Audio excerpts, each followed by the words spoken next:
Gujarat ki Sonal Rathore, a mother of twin sons who are 2.5 years old, is on ventilator support battling COVID. Her treatment is going to cost over 35 lakh rupees. Her family has exhausted all their savings and even the relatives aren't able to help much. 57-year-old nurse Chaya Kamble from Maharashtra tested positive for COVID in April while on duty. उनके lungs इतने खराब हो गए हैं कि सिर्फ lung transplant ही उनकी जान बचा सकता है. हॉस्पिटल वालों ने 40 लाख का खर्चा बताया है. Her family has gone above and beyond their means to support the treatment so far, but with no resources left, now they're struggling to save her. Earlier this year in April, 8-month-old Karthik from Rajasthan was diagnosed with a chronic kidney disease. And to make matters worse, he tested positive for COVID. He suffered severe complications and right now he needs prolonged treatment and hospitalization to recover. The hospital treatment itself is going to cost over 10 lakh rupees. His father is a farmer and he doesn't know how will he ever be able to pay for his son's treatment. 57-year-old Razia Sultana is suffering from severe COVID-19 complications. She's hospitalized in Hyderabad and her hospital treatment itself is over 12 lakh rupees. Her son, who is the only breadwinner in the family, works as a billing executive at a hospital. Affording his mother's treatment is beyond his means. All of these people might not know each other, but they have a lot in common: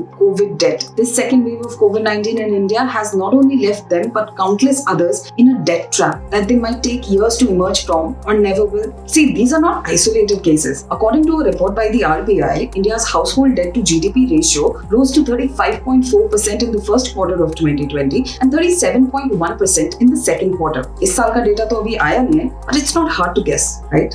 और तो US-based Pew Research Center की report के according 32 million Indians middle class bracket से lower income group में आ गए. Rising fuel and food prices, salary cuts, job losses और अब कोविड-19 की ट्रीटमेंट के एक्सपेंसेस ने मानो मिडिल क्लास की कमर ही तोड़ दी है. और इस फाइनेंशियल डिस्ट्रेस का अंदाजा लगा सकते हो ऑनलाइन फंड रेजिंग प्लेटफॉर्म्स से, जहां लोगों ने क्राउड फंडिंग कैंपेन्स शुरू करे हैं अपने कोविड-19 मेडिकल एक्सपेंसेस कवर करने के लिए. For instance, online fund raising platform Keto hosted more than 4,000 COVID-related campaigns between April 20 to May 31st this year, of which 40% were for hospitalization and treatment, with targets between 5 to 50 lakh rupees. Another popular platform, Milap, hosted 2,000 campaigns only for COVID-19 treatment, mostly for ICU and ventilator support. They've collectively raised 48 crore rupees till now. ये option भी बहुत ही कम लोगों के पास है because of limited awareness and digital access. I'm not even sure how relying on these online fundraising platforms is going to be helpful for us in the long run. What I mean to say is that we shouldn't have to run from pole to post to get affordable treatment for our family members in the first place.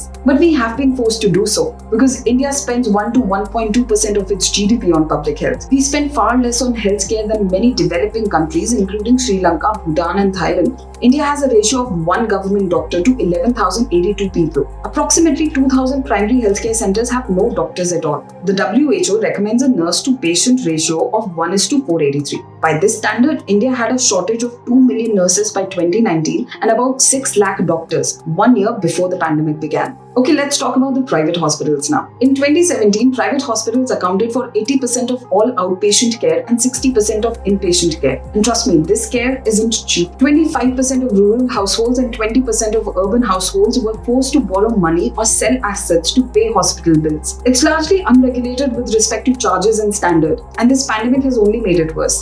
इस pandemic ने हमारे health infrastructure की सच्चाई सबके सामने ला दी है. हम middle class Indians ने कभी भी किसी सरकार से पूछा ही नहीं कि हमारे पास अफोर्डेबल हेल्थ केयर क्यों नहीं है. और इस पैंडेमिक ने हमारी आंखें खोल दी जब प्राइवेट हॉस्पिटल्स भी हमारे अपनों को बचा नहीं पाए, जब बिल्स लाखों में पहुंच गए जिनको देने के लिए पता नहीं कहां से उधार लेना पड़ा. आई थिंक अब टाइम आ गया है अफोर्डेबल हेल्थ केयर को मेन स्ट्रीम मुद्दा बनाने का. My point is, if India can have a national GST, why can't it have a universal national health care? Why can't public health be the highest law? And there is no real reason why a country that is capable of making complex defense deployments, building satellites and rockets, conducting world's largest elections, and executing vast engineering projects should not be able to provide basic services to its citizens. Yes, I'm thinking aloud, but what do you think? Tell me in the comments below, and for more such videos, keep watching India Times.